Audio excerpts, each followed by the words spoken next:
Thank you very much. Yeah, and as said, I think we are going to switch gears a little bit now and be sort of more focused on the different compounds that we can find in venoms. So in our research group, we are very interested in antimicrobial peptides in particular, and a lot of them can be found in a lot of venoms, for example, scorpion venom. And one of the aspects that we are really interested in is trying to take some of these naturally occurring compounds and see, can we modify them to make them more drug-like and improve their properties so that they potentially eventually could get some clinical use. And one of the strategies that we are using that we think is a very good sort of early stage development strategy is to try to truncate these peptides, so basically cutting down their size. And there are several different reasons why we think this is a good idea. Firstly is a cost reduction. If you get the peptide synthesized using solid phase peptide synthesis like we do, then size is basically equals to how much it costs. So if you can cut them down early in the process, you can synthesize more peptides later on. Secondly, I also think it's a pretty good sort of first step when you are trying to construct your structure-activity relationship, because you're not really modifying the peptide, you're just cutting out things, so it sometimes can make it a bit easier to analyze sort of otherwise sort of complex thing from modifying the peptide. And lastly, once you have done the truncation, you also end up with sort of a more efficient and condensed structure. So in your further sort of modifications, you are sort of eliminating the risk of trying to spending a lot of time of modifying a specific residue if that residue isn't actually really important for the activity of the peptide. So in particular, I am working a lot with this peptide here called SMP24, which is, as I said, it derives from the venom of this African scorpion species here, Scorpiomyrius palmatus, and it's one of several antimicrobial peptides that we have found in this venom. And I would say it's a pretty typical sort of venom-derived antimicrobial peptide in that it's cationic and has this amphiphilic helical structure depending on its environment. It mainly acts by disrupting the membrane of bacteria and cells and so far, and it has a pretty broad spectrum of activity. So I think it's a good sort of starting compound for further development. So why do we think we want to try to truncate this peptide? Well, we looked at it and we saw several different aspects which gave us this idea that it might be possible to truncate it. Firstly, it is 24 residues long, which is pretty common for sort of medium-sized antimicrobial peptides from natural sources. But we can definitely see both in nature and from other synthetic constructs that you can go a lot shorter and still retain a good antimicrobial activity.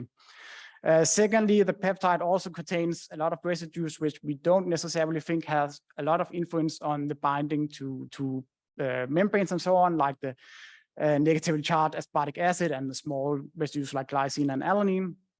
And lastly, when we look at the secondary structure of this peptide using circular CD spectroscopy, we also see that while it adopts sort of mainly helical structure in a hydrophobic environment, is not quite to the same extent as a lot of sort of the other natural peptides that we are comparing it to. So there might be some region of unstructured peptide that could be cut out.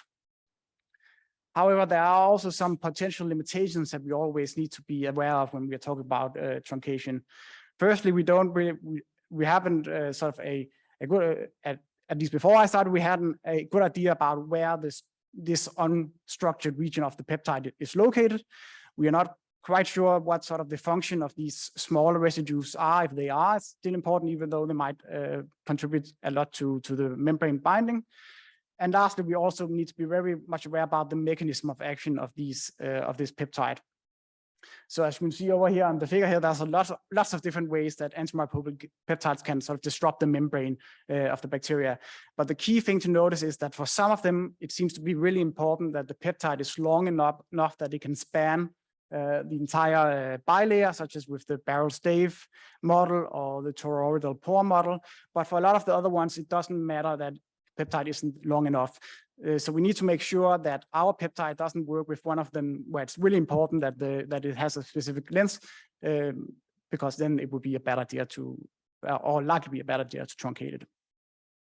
So as you might have seen from my title, the main method that I'm using to sort of give insight into how we should do these truncations in a rational way is using molecular dynamic simulations. So these types of simulations are really good because they give us a atomic level resolution, and it gives us a lot of information both about the structure and the interactions of the peptide. And these things are really important when it comes to truncation, because we really need to be able to distinguish between sort of the effect of individual regions in the or individual residues in the peptide, compared to a lot of sort of traditional experimental methods where you more or less just see the effect of the total structure of the peptide. So this over here is an example of what one of these models might look like. This is sort of the models that I use the most, which is like peptide bilayer simulations, where as you can see, we have in the middle, we have a phospholipid bilayer, and on top and on the bottom, we have some water phase, and then we have the peptide sort of swimming above the bilayer to begin with, and then eventually, as the simulation goes, this peptide would start to interact with the bilayer and insert into it. And through these simulations, what we really want to sort of look at is which regions of the peptide would be good targets for truncation and which should be conserved in the future. But before we can talk about the peptide bilayer interactions, we have to talk a little bit more about the structure of the peptide. So as I alluded to earlier, we don't have like an experimental high resolution 3D structure of the peptide, but what I did was that I did some molecular dynamic simulations of the peptide's behavior in a 60% TFE solution, which basically mimics the experimental results we have from the CD spectra. So we can see that there's a good correlation between our models and the experimental results. And here we can see an example of how sort of the structure looks in these models. So we can see that we have two different secondary structures within the peptide. We have a long alpha helical regions starting from the N-terminal, and then from the C-terminal, we have an unstructured region. And we can even sort of split this into more small regions. So the way I've done it here is split it into 4 regions. We have a primary helix starting from the N-terminal. Then that switches over into a secondary helix, which we can see has this sort of bent away from primary helix due to a proline residues in the 14th position. Then we go over to the unstructured region where we have first a glycine linker. We'll come into more about that later, why it has that name. And then at the very end of the peptide, we have a polar tail region, which only consists of very polar and charged residues. So what I've done for this presentation is I tried to include sort of these sort of tables here where we sort of, for each thing we investigate, I've tried to give them a score as to how good of a target I think each region is when we look at truncating. So in general, we want our peptides to be as alpha helical as possible. So we say here that the primary helical region and secondary helical region aren't that good targets for truncation, but the unstructured regions would be better in terms of the helicity at least. So when we come to the interactions between the peptide and the bilayer, so the first thing that we look at here is how the peptide is inserted into the bilayer. So what basically happens is, to begin with, the peptide swims around in the water phase, and then it forms this initial sort of interactive state where the peptide is interacting with the head groups of the phospholipids. And as you can see here, this state is basically facilitated by the interaction between some of the cationic residues in peptide and the anionic phosphate groups of the phospholipids. So we have strong interaction between the N-terminal and the 2 lysines along the primary helix. But interestingly, this makes it so that the peptide is sort of at an angle relative to the surface of the bilayer. So the back end of the peptide isn't really in much contact with the bilayer at this stage of the insertion. So what eventually happens is that the bilayer rearranges a little bit, which allows the peptide to start to rotate. So it basically rotates almost 180 degrees around the helical axis, so that we now get a change so that the cationic residues that previously pointed downwards towards the bilayer now punches up, and the hydrophobic residues on the other side now punch down to the phospholipid core. So in this case, as we said, it's only the primary helix that seems to be really important for the interaction. So the rest of the regions could be truncated. So once we have the peptide fully inserted into the bilayer, it will get this structure like you can see over here. So what we can see is, of course, we can see the 3D structure of the peptide, and then in the background, this orange ball represents the phosphate atoms in the phospholipids. So it has this sort of relatively unique structure where we have the helical regions located sort of deeper within the peptide, and then we have the tail regions further up. So we have this really sort of separation, also mainly due to this linker region. And generally, we want the peptides to be inserted deeply. So again, we give them these kind of scores here. The next thing we can look at is the interactions between the peptide and the bilayer. And here we can do that, for example, using MMPBSA, where we are looking at the change in the Gibbs-free energy upon binding. We can both see it sort of overall for peptide and for individual residues. And so to sum up, what we see is that the electrostatic interactions from the cationic residues is really important for these interactions. We can also compare how does these interactions change when we go from a negative bilayer, which is like the bacterial membranes, to a neutral one, more like the eukaryotic membranes. And we can see here hydrophobic interactions take sort of a bigger role here. And we can break down these interactions based on the different regions and see that it is definitely the primary helix, which is super important for the interactions overall, whereas the tail region seems to be more related to the selectivity. So this again gives scores here. Conserve the primary region, helical region, the other ones could maybe be truncated. Lastly, what we looked at is the pore formation. So getting peptides to form pores using molecular dynamic simulations is pretty difficult. So we need to do some tricks in order to see what's going on. So the trick I did in this case is that I basically manually created a pore, like you can see up in the corner here. And then I looked at how does the peptide structure sort of interact with this pore? How does the peptide change the structure? So what we found is that the peptide could adapt two different structures. Both of them where basically the sort of the helical regions of the peptide sort of aligns with the curvature of the bilayer here in the pore, either one way or the other. But again, the tail region doesn't really seem to play much of a role. And this sort of alignment fits the best to what we would call sort of a disordered toroidal pore model. We don't see sort of full insertion into the bilayer, at least at these conditions.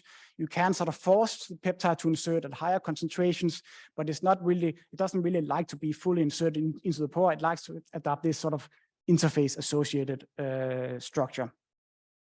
Yes. And lastly, sort of these results also correlate well with our experimental results. For example, we have over here to the left, we have some atomic force microscopy images where we can see these black holes, which are the pores in the membrane, and we can see they are of different sizes, which again indicates this disordered manner it works with. And then the second image is some planar patch clamp images on synthetic bilayers, where we can basically see that the peptide works. It disrupts the membrane in a variety of ways, and we don't really see sort of a ordered, consistent conductance levels between the different events. So to sum up, we have all the different scores in this table here, and the clear picture we basically can see is that the primary helical region is a bad truncation target. It's really important for the properties of the peptide, but for the other ones, we see more of a mix of scores. So here we should be able potentially to try to truncate the peptide. So I have already made quite a few different truncated variants. Unfortunately, we are not really ready to talk about them yet, maybe some other time, but I hope that you can see that this type of methodology can be really useful when sort of doing the initial investigations and trying to determine where you want to try to truncate your peptide. So in the end, I just want to say thank you to you guys for listening. Thank you to my supervisor team, Keith, Mel, and Tim. And thank you to the people at Sheffield Hallam who have been working with these peptides before me, Peter, Patrick, Mohammed, and Kirsty. Yes. That's great. Thank you very much for keeping the time. Also, any questions in the audience? Yep.